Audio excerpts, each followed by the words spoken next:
specifically around our indigenous people and tribal nations. It's a very reassuring call, and we're testing across the country. We do have about 63% of states that have less than 10% positive despite significant testing. And within the indigenous peoples and tribal nations, they're seeing the same thing that we're seeing across the nation. Increased issues around those with comorbidities and those of elderly, but also issues in nursing homes. And so they are testing, many of these states are still capable of doing full contact tracing. And so they've been doing contact tracing from nursing home outbreaks and other outbreaks. It really gives us a clear impression of no matter what we do in the future, we need to really ensure that nursing homes have sentinel surveillance. What do I mean by that? That we're actively testing in nursing homes, both the residents and the workers at all times. That is where, and that's how we saw this at the beginning. That's what we saw in Washington State. And that's what we're seeing in many of the states that have very low case attack rates. The other thing that I want to leave you with, I mean, we certainly know how desperate and difficult the situation has been in New York over the last few weeks. And we've been telling and talking about how this would be the week that would be most difficult because of the large proportion of cases that are coming from the New York metro area. What's been encouraging to us, those early states outside of Washington and California, which still have extraordinarily low attack rates because of their level of mitigation, all of the new areas that are having new increasing cases, we talked about them yesterday, Washington and Baltimore and the Philadelphia metro area. That includes Camden, Wilmington, and the counties around Philadelphia. We're seeing that the case numbers, what we'll get to as far as attack rates. We talked about 1 in 7 in 1,000 in New York that are being measured. These are coming in even with their progress up their curve in the 1 to 2 per 1,000 range, showing that when you start mitigation early, it has a very different impact. All of this data is coming together, the testing rates, the seropositivity, the age group who really needs hospitalization, ICU, the innovative pieces coming from, we heard a great report from Louisiana this morning on the phone call where they talked about a minimum now of 40% of people coming off of ventilators alive and leaving the hospital. This is very encouraging to us. Really shows amazing progress clinically at each of these hospitals and the real lessons that we're learning and sharing across hospitals. But really shows us that the original outbreaks were very large, but the newer ones that we talk about in attack rates and the attack rates in Denver and some of these other states that we have been talking about are much about really understanding how to integrate this information together, not dealing with a model, but the real life cases that are occurring and understanding how to move forward together to really have a different future. Thank you very much. Thank you very much, Dr. Vice President. So just reflecting about what we've been doing over the last few days, remember last weekend when we made the forecast that this would really be a bad week? As I mentioned yesterday and the day before, it is in the sense of death. In fact, every day there seems to be a record of number of deaths compared to the day before. In fact, New York today had again another record of, I think the city itself was about 820 plus deaths. But what we were predicting with the increase and the real adherence to the physical separation, the guidelines that the Vice President talks about, the physical separation, at the same time as we're seeing the increase in death, we're seeing rather a dramatic decrease in the need for hospitalizations. Like I think yesterday was something like 200 new hospitalizations, and it's been as high as 1,400 at any given time. So that is going in the right direction. I say that, and I always remind myself when I say that, that means that what we are doing is working, and therefore we need to continue to do it. I know I sound like a broken record. That's good. I want to sound like a broken record. Let's just keep doing it. I get questions a lot, Dr. Birx and I, about these numbers, the projections. They went from 100,000, 200,000, now down to 60,000. That's a sign that when, as I keep saying, when you take the data you have and you reinsert it into the model, just see what's real, the hypothesis. Okay, so that's what you have to do, and that's what I think we're seeing. The other thing that's just broad, general good news from the standpoint of a scientific standpoint, that there are a lot of candidate potential therapeutics that are going into clinical trials now that we're sponsoring at the NIH. The kinds of clinical trials that will give us the answer: are they safe? Are they effective? And just what is the capability of using them under what circumstances, as prophylaxis, as treatment in early disease, in late disease. So as the time goes by and we have the public health measures to try and contain this, we're doing an awful lot from a scientific standpoint so that when we do get to next year, next fall, next winter, hopefully we'll have something that we can offer in addition to the very important public health measures. So I'll be happy to answer questions later. Yes, sir. Sure.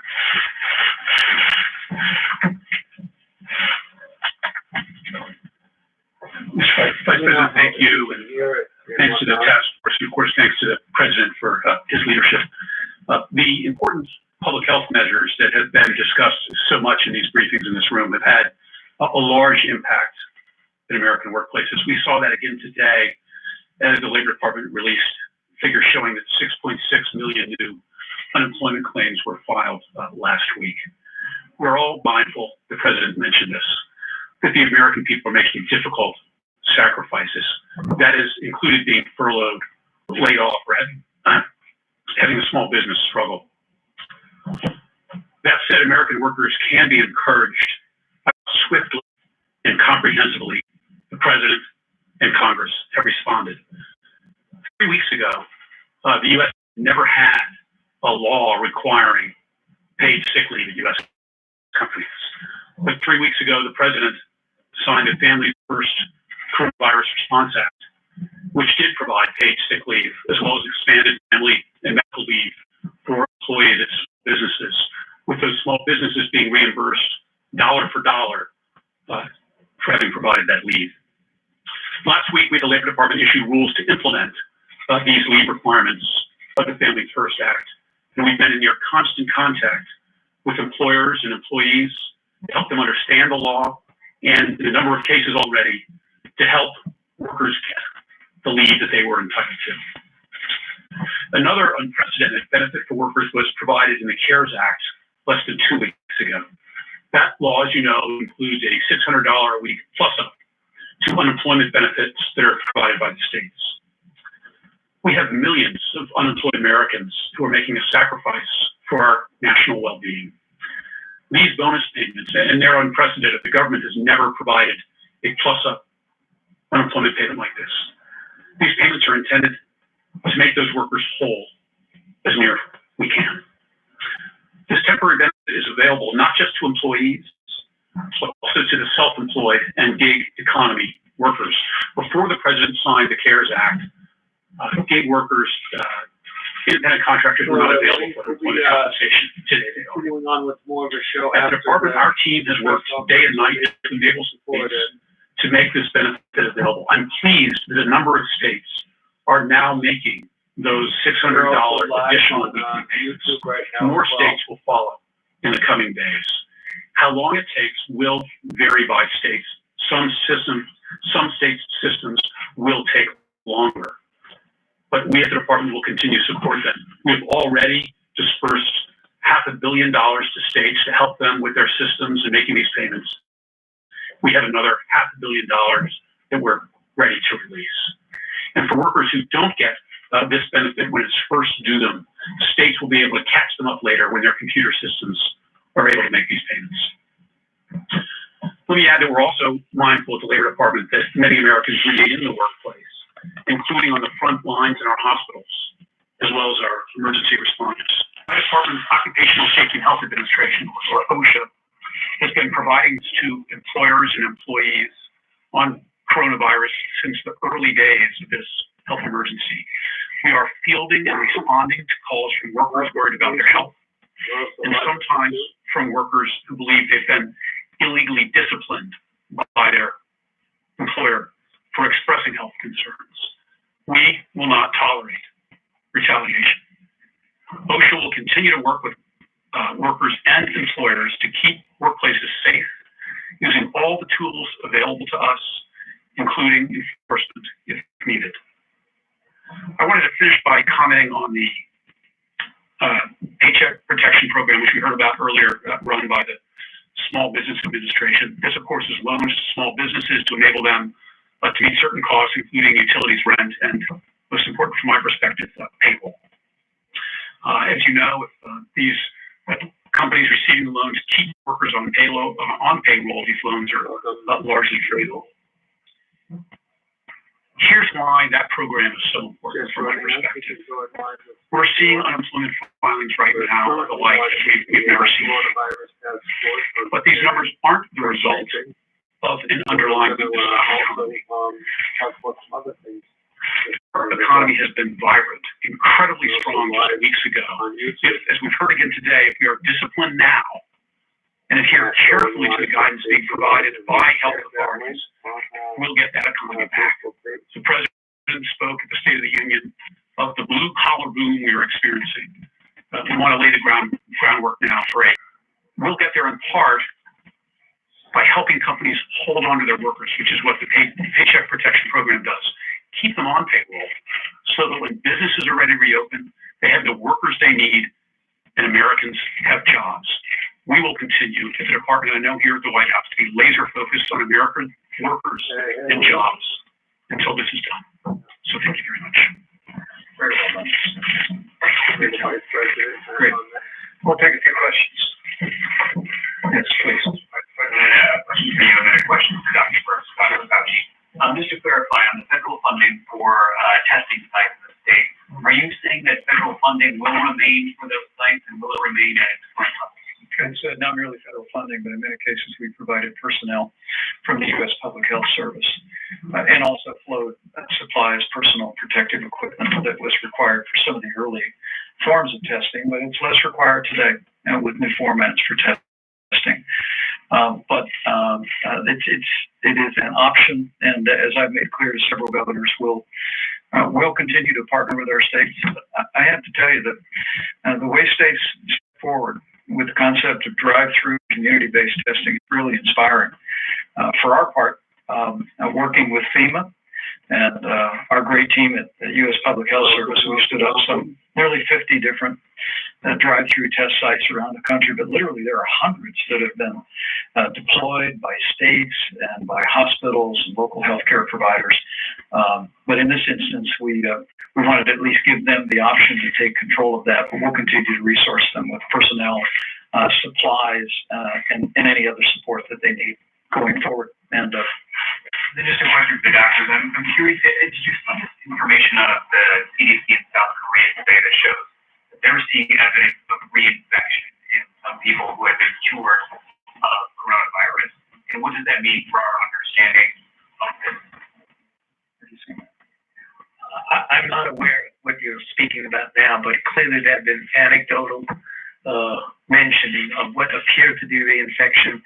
You have to really be very careful when you say reinfection, because for some, and we were dealing with this with even Ebola back during the Ebola time, that someone might still, when someone does a test on them, do a PCR on a body fluid of some sort, and be able to detect what are likely nucleotides that are not replication competent. So if you're telling me, which I don't think they're saying, that someone has coronavirus disease, they get sick, it's documented, they get better, and then a month or so later, they get sick with documented coronavirus disease. I don't think that's what they're saying, but I don't want to jump the gun on it until I see the data. Reactivate, is that different?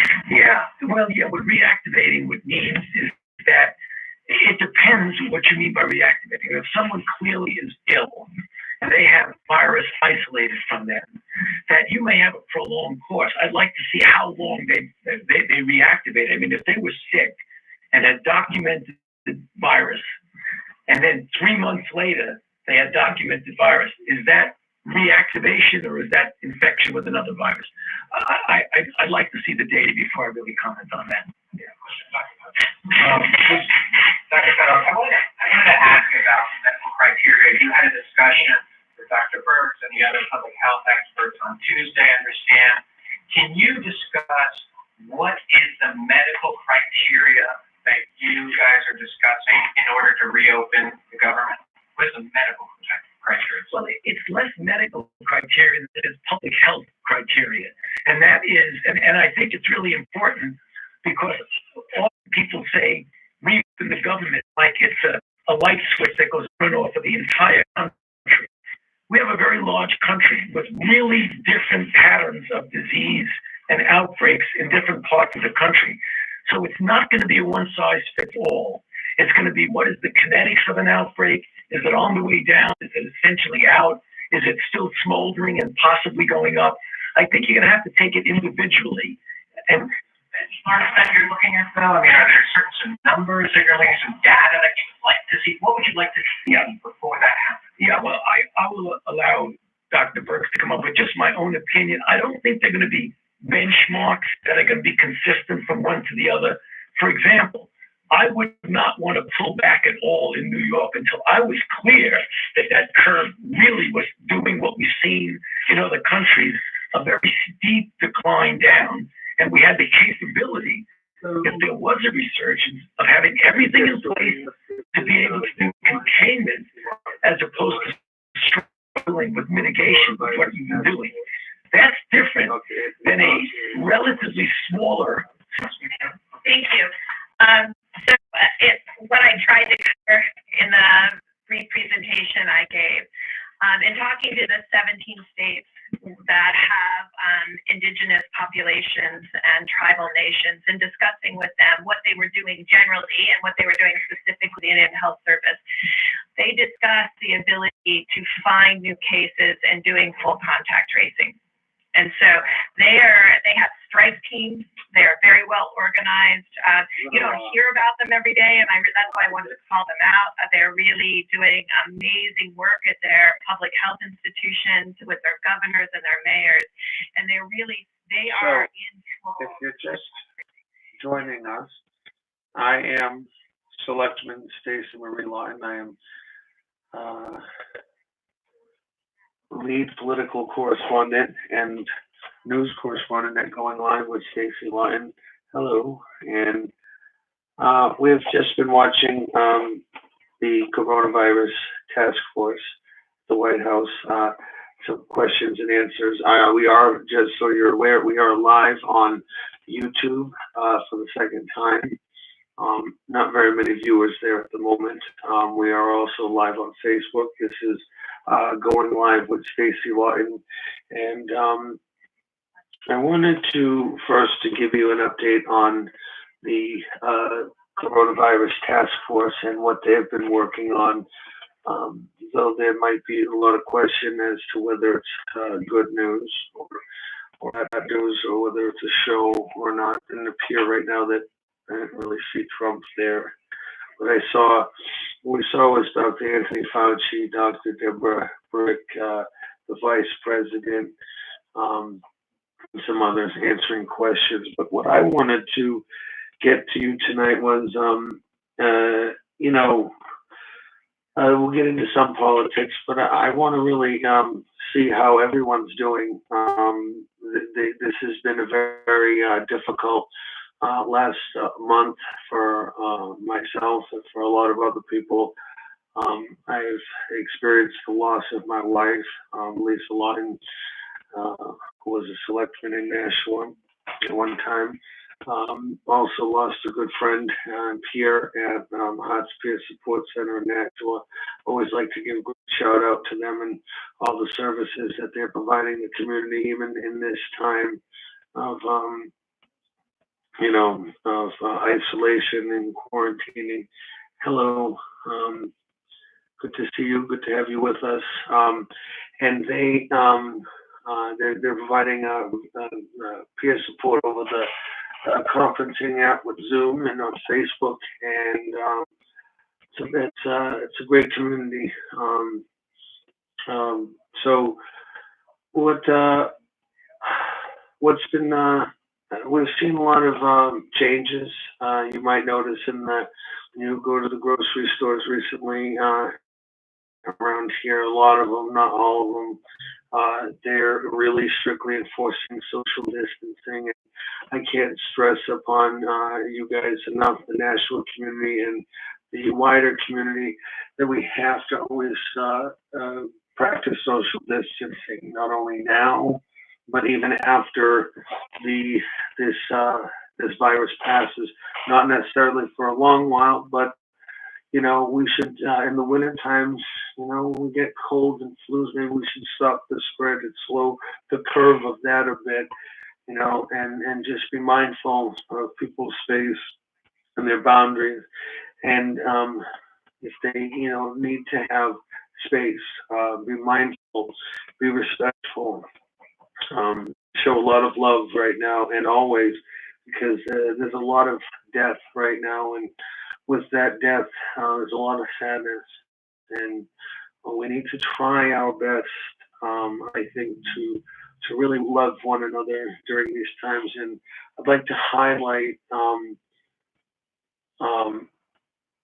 I'd like to, ooh, it's windy. I'd like to highlight, during this time, different community leaders and different positive news that we see coming out of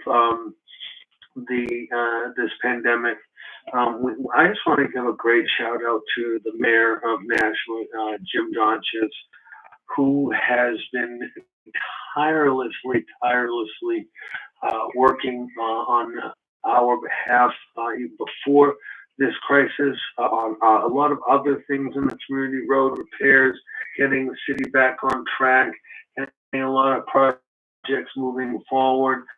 But most importantly, he's been keeping the community up to date. He's been very visible on YouTube, still attending meetings through social distancing norms and online and whatnot, and also doing a lot of videos to keep the community up to date on what they're doing and all the different things that we should be doing. We have a great mayor in Nashville. We're very fortunate to have him.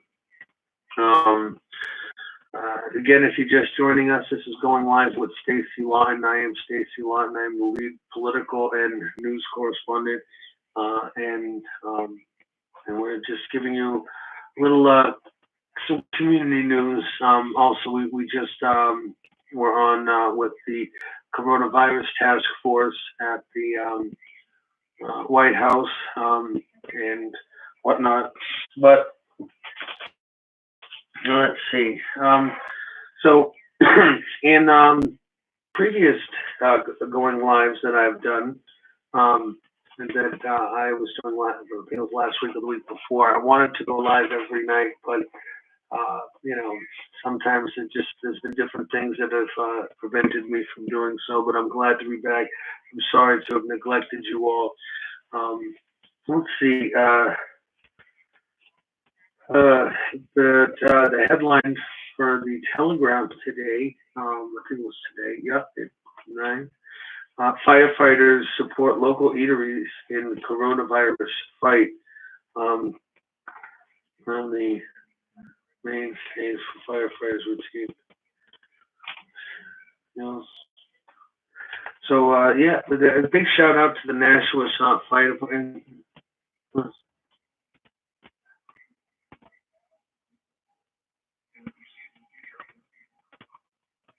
Well, actually, Ann Thompson, I'm a transgendered female, and I don't believe during my live show this is an appropriate discussion to be having.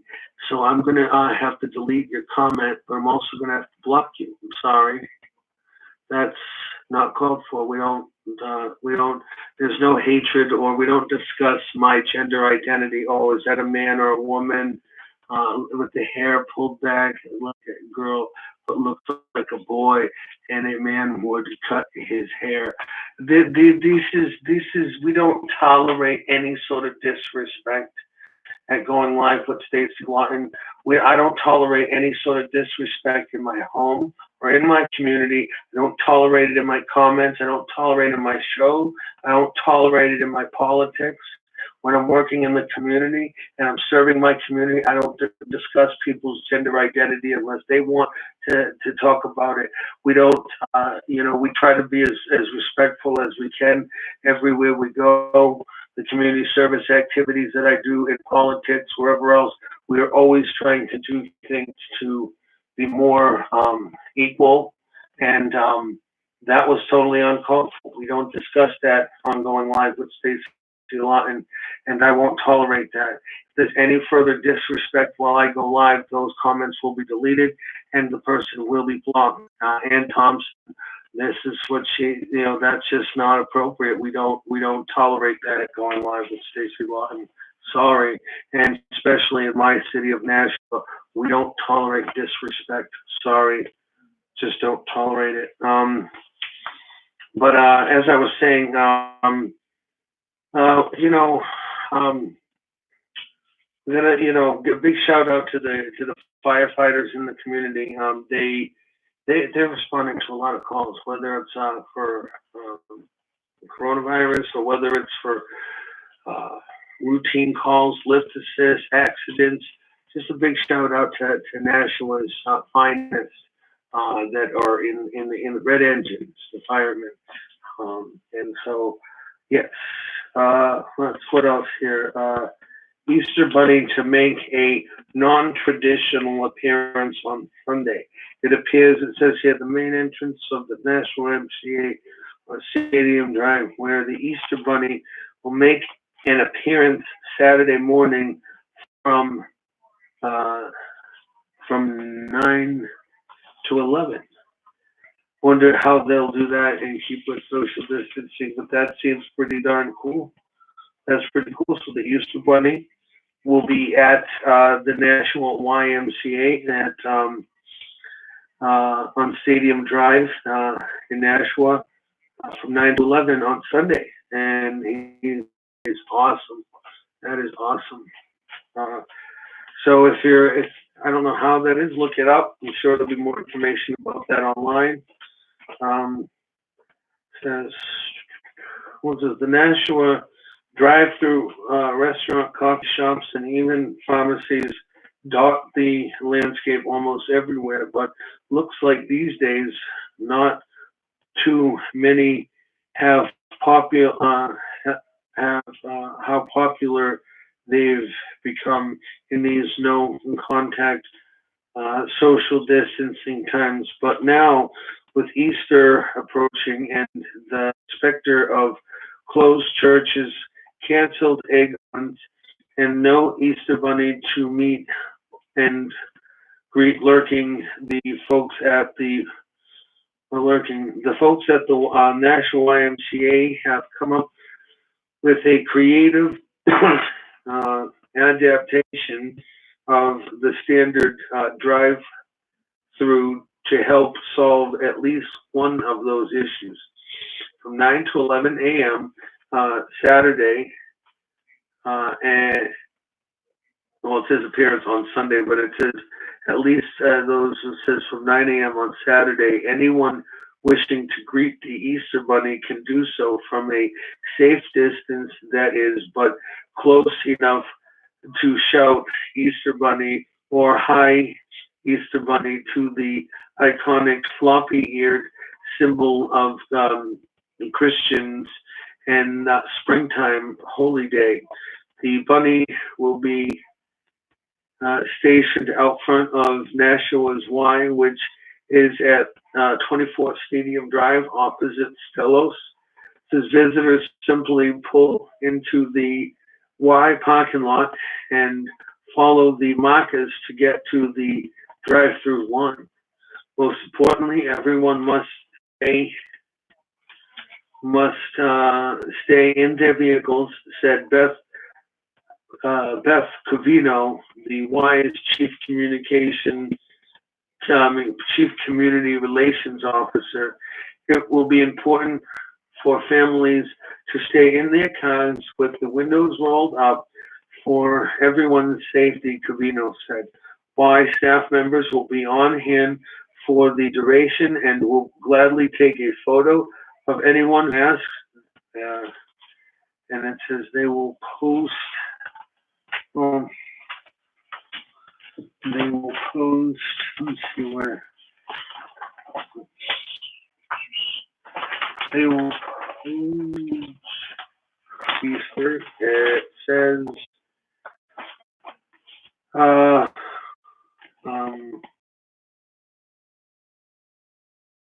can be downloaded. Again, because of these social distancing rules, staff will not be able to use visitors' cameras or cell phones for photos. The idea for the rather unique Easter Bunny visit came up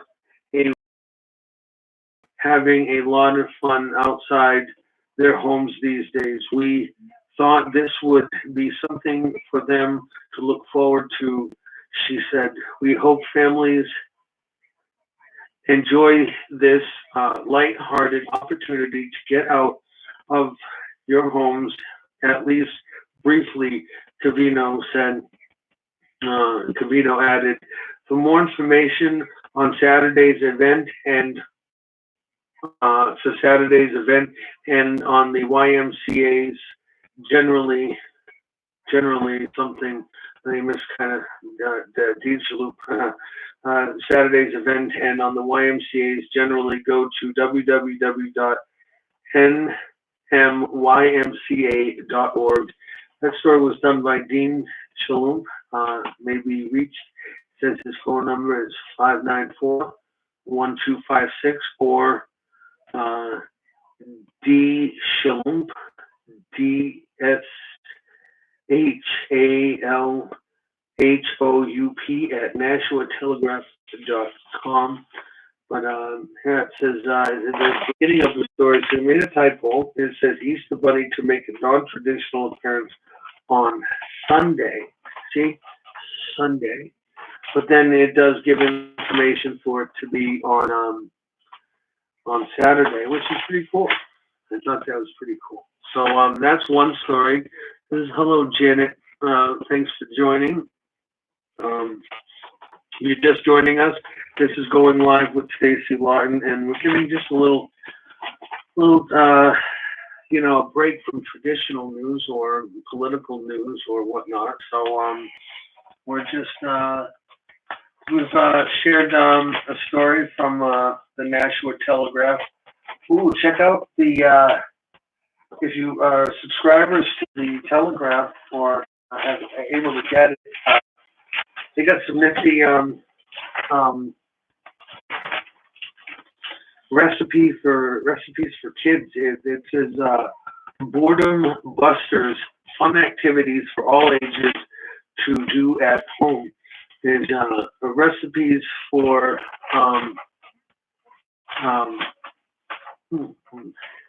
just a moment.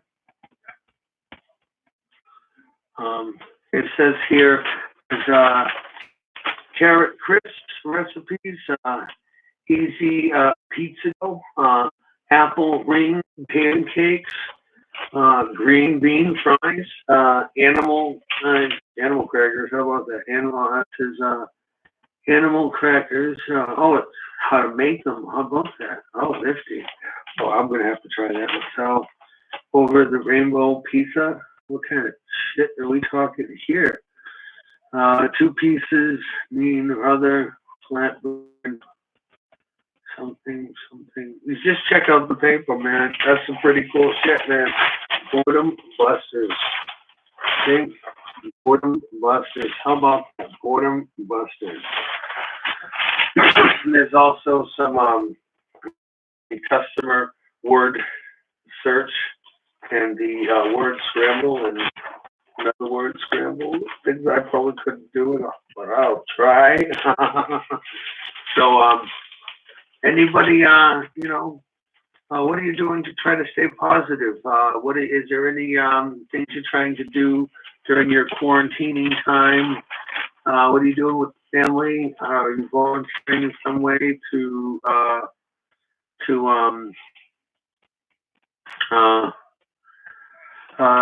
doing anything to stay busy? Are you doing videos? Are you doing quarantine karaoke? You know, looks like here it says Sowing Hope. Manjapudi Musketeers help by making protection.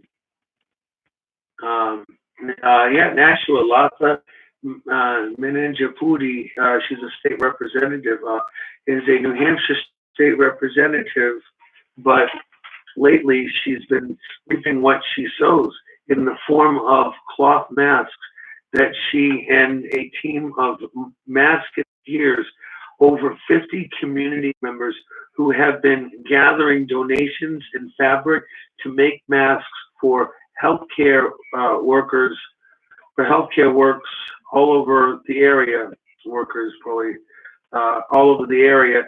So far, they have made nearly 1,000 for staff at hospitals, nursing care facilities, and the correctional facilities. Excuse me. It says, it's really horrible out there, said Manjapudi, referring to the COVID-19 pandemic. This whole mask making masketeers has taken on its own life, but hopefully it's making a difference to bend the curve and provide at least a minimal protection for those frontline workers. She and a bevy of volunteers have been working feverishly to complete a certain number of masks, and the demand often outweighs the supply. It all started March 13th after Manjapudi returned from a grueling 19 hours of work during a session in the Concord State House. We started Thursday, March 12th at 9 a.m., she said, and got home. And I got home, it says, just pull this out, this is an FD. And that would be, it says Sowing Hope, but I'm going to also, yes, I'm going to, show more. This is Sowing Hope, but then it says, 5, sewing, because the rest of the story, it says, on Friday, March 13th at 5:30 a.m., we had to get the bills done. If we hadn't all the hard work that we had done would have been wasted. It was terrible because we knew the virus was there. Some members that weren't there were self-quarantining. Manjapudi said there were 300 plus members in the chamber with social distancing not being an option, and following week she received from Southern New Hampshire Medical Center saying that they needed masks for healthcare workers and were in a huge shortage and were running out. They said,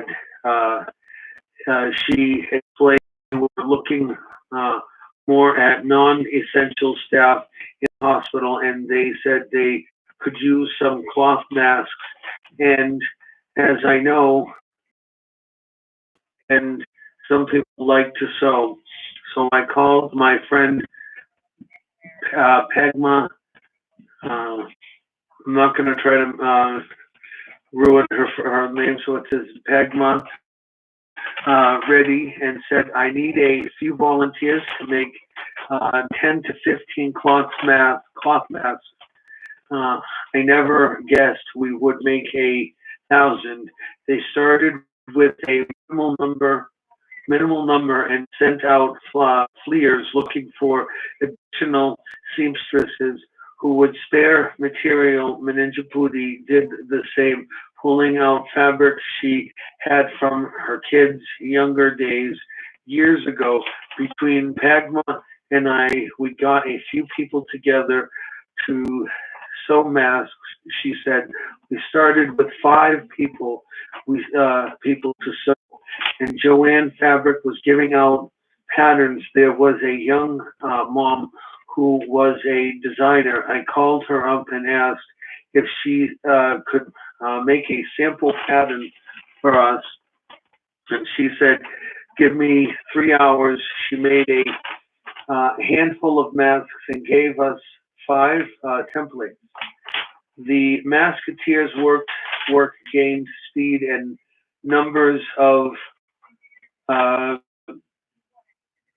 that person's family took, Pagma's family took the reins of organizing, while Meninjapudi held down the fort by taking requests and delivering the goods. The first day we made 70, and I brought them to Southern New Hampshire Medical Center, said Meninjapudi. The next day we made 85 with the material we had, and then Joanne Fabrics was offering kits with templates. We pulled all the material everybody had, and then all the stores closed. The woman began raising funds and discovered by putting a HEPA filter inside that would help combat the acute shortage of N95 masks for healthcare providers. So the group formed Nashua Masketeers, Meninjapudi said, and then a group of Indian American families in Lexington, Chelmsford, and Westford, Massachusetts all responded to this group chat and said they wanted to get involved and volunteer. The total number of seamstresses reached over 55 and counting. So then the new names stuck, and the New England Musketeers and Indian American families were both parents were physicians, started calling Meninjapudi for assistance. They asked, what do we do? She said, if we don't have protection, we're putting our families at risk. So then I started working with emergency department personnel and contacting the governor on how we could get personal protective equipment. The mask production had started averaging up to 125 masks per day, all supplied by a workforce of Meninjapudi's friends and contacts made through Nashua and into Massachusetts. Calls came in from nursing care facilities where lockdowns were made, and fortunately Meninjapudi said there hadn't been reports of positive COVID-19 patients there yet. I won't read the rest of the story, but that's, if you're just joining us, this is Going Live with Stacie Laughton. I am Stacie Laughton, lead correspondent and political correspondent at Going Live with Stacie Laughton, and just trying to just do some community service by offering some live show time to my viewers and highlight things like that in the community. I think that's really special. I know Latha Meninjapudi, she's a very wonderful person, and I'm very how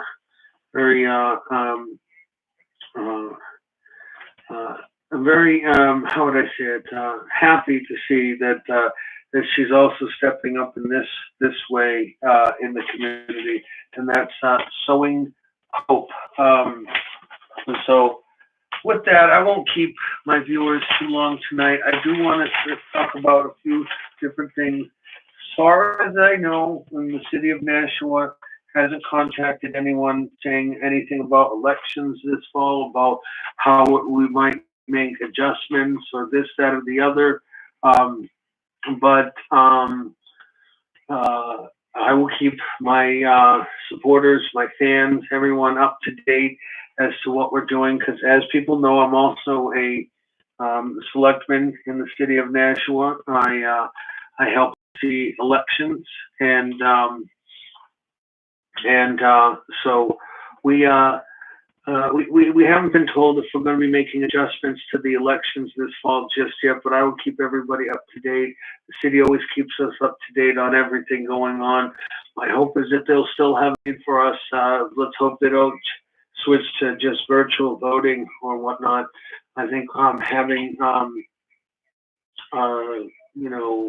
in-person elections is still good, even if we have to enforce some sort of the social distancing policy at that time. I don't know, but I'll keep everyone up to date on that. As far as I know, still we have our primary in September coming up, and we'll have a general election in November.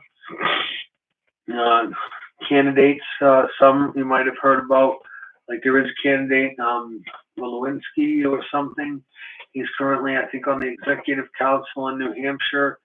The governor's executive council, I believe he's on, or is it a state senator? I don't quote me, but I know he's running for governor. And I just lost.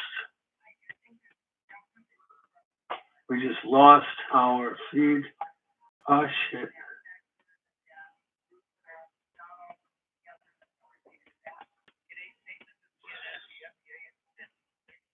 Oh, sorry. We lost you there. This is going live with Stacie Laughton. We're just finishing up, our show for tonight. We lost our feed on Facebook. I don't know why. That was strange. Let's tag a few folks real quick. I lost you. I'm sorry if that was really strange. I don't know why I lost you, but this is going live with Stacie Laughton, and we were covering just some community news, and I was just finishing up, just talking a little bit about elections that we were, that I'm still under the impression that we will still have this fall, and so we'll just. Just tagging a few people like I had a few moments ago, and we'll go from there. This is going live with Stacie Laughton. We are currently live on Facebook and on YouTube. Our Facebook feed got interrupted, but we're just finishing up. We're talking about, politics for this fall and in the state. And as far as I know, we're still set to have a state primary and a state general election that's going to entail the presidential election as well. I'll be running for state representative. But if there's any changes to the elections cycle or to the anything when it comes to the elections this year, I will keep my viewers and my supporters up to date, given what's been going on with the COVID-19 crisis. So we're just finishing up, like I said, cut out. This is I am Stacie Laughton, and this is going live with Stacie Laughton, and I am the lead political correspondent and news correspondent, and we've just been, we were covering Sowing Hope, which is a project by State Representative Laughton, Manijapudi. They were sewing masks for the hospitals and whatnot, and so we were just talking about that. We were also talking when we first started. I don't know if the video got posted or whatnot, but we were listening in on the coronavirus task force earlier, and we also were talking about the national firefighters. We're supporting local eateries during the COVID-19 crisis. We also were giving props to our city officials, the mayor of the city of Nashua. We were the chief of police, Michael Kerrigan, and the entire Nashua Police Department, and the fire department and EMS service providers. We were getting ready to finish up, so I'm hoping that we will post the YouTube video in that feed onto Facebook, and that'll be posted to YouTube as well, so you'll be able to catch a replay of the entire show. But remember, one thing I've been struck with over the last month is remembering our interactions with people. This is what I'll leave you with tonight. Interactions. What is, when you say goodnight to somebody or say goodbye to somebody, what is the last thing you're going to leave them with?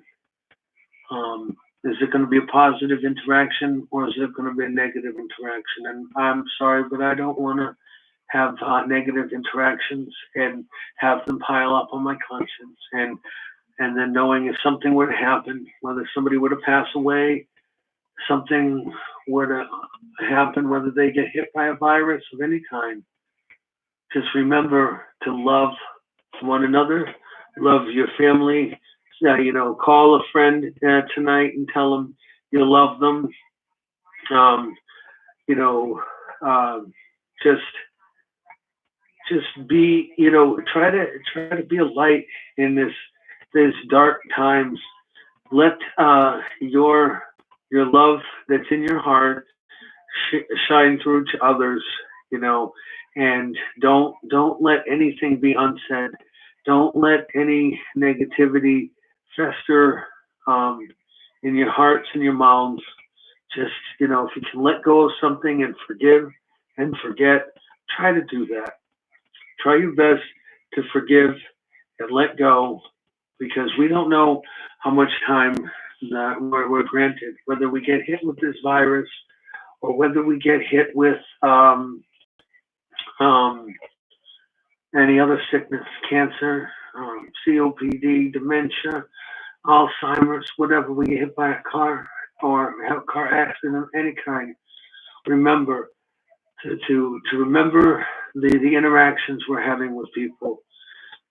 I've learned this the hard way. I've had bad interactions, and I wish I could go back and say, oh God, I wish I could have just, been more positive. So during these dark and crazy times, and with this virus chasing down the world, show a little more compassion, show a little bit more love right now. And don't forget, if you've seen my videos on YouTube, don't forget to like and subscribe and to share. But remember, call a friend tonight. If you don't live with your family, call your family up tonight. Call your aunts, your uncles, your grandmas, your moms, your dads, your brothers, your sisters, your friends, your adopted family, and just show some love. Because right now, I think the world needs a little bit of love. That's all we need. And it reminds me of the song my wife and I loved. Was it Heal the World? It's, when they're all the performers get together and they're singing about, the world needs us right now. And so, the world just needs a little bit of love. So just imagine, trying to come out of this dark times with a little bit more love and compassion in our hearts, and call somebody up tonight and tell them you love them. And that's what I got to say. Stay tuned to your regular local news for other more up-to-the-date information on the coronavirus outbreak. And I will try to bring you some of the coronavirus task force press briefings on Facebook, and on YouTube. But I'll try to get that to you. For our source for that is CNN. Sometimes other news sources, depending on what's the best feed at the time. But love one another tonight. Stay tuned for our further shows as we get back to normal at some point soon. I don't know when it'll be. Once we can get back into more community gatherings, we're looking to cover Board of Aldermen meetings live, Finance Committee meetings live, Board of Public Works if we can. I don't know. We're looking to get into as many areas as I can and get the meetings to be live and to share them with as many people as we can in the community. Getting raw information out there. We're going to try to live stream candidates running for state rep if we're able to do that coming up this summer and fall. Once we get into the elections time, we're looking to do some pretty exciting things at going live with Stacie Laughton, and it'll be a pleasure to bring you all along for the ride. We started this project about a year ago, and it's already seemed to have been taking on a life of its own, and it's really nice to see when we, do some events, we get a lot of viewers, and then sometimes we do other events and we don't get very many viewers, but very thankful for the viewers that we do have when we have them. And don't forget to, like I said, find us on YouTube or find our Facebook channel, Facebook page. It's Going Live with Stacie Laughton. And tonight I am Stacie Laughton with Going Live with Stacie Laughton, and I am lead political correspondent and news correspondent. If you'd like to try to be involved with what we do, please private message me on Facebook or otherwise YouTube if there is messaging, which I don't know.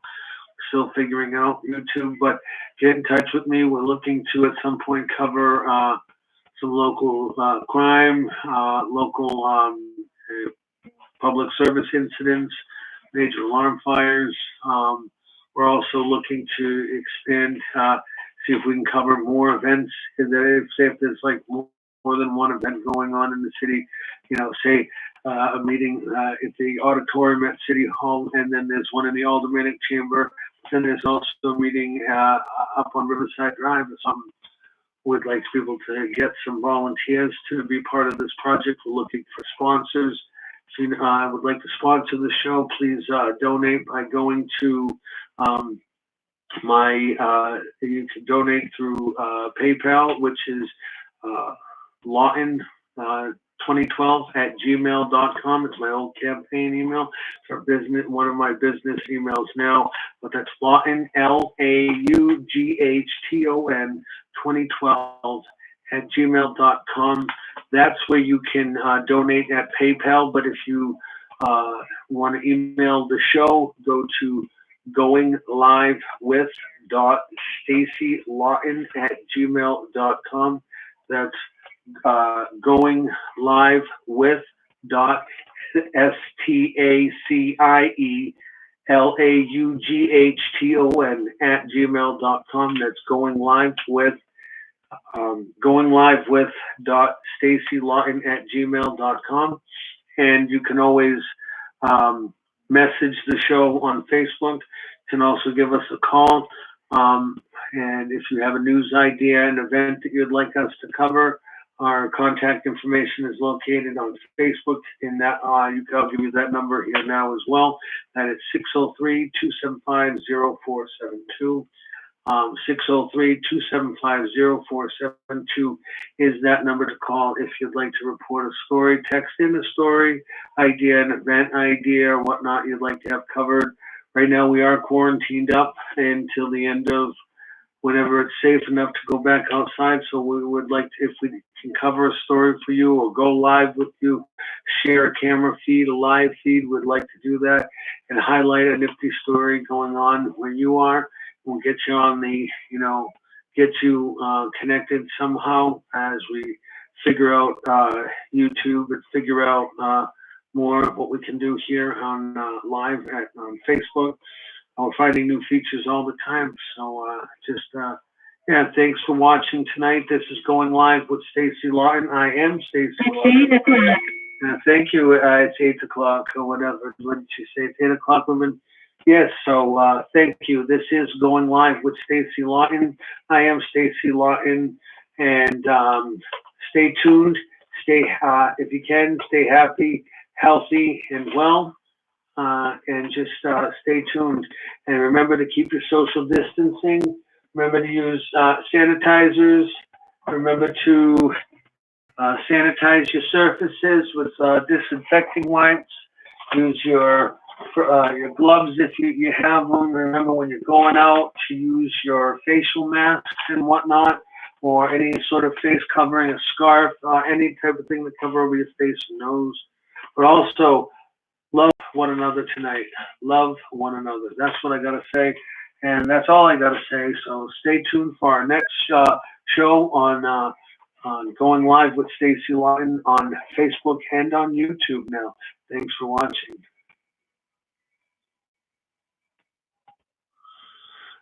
And that one's doing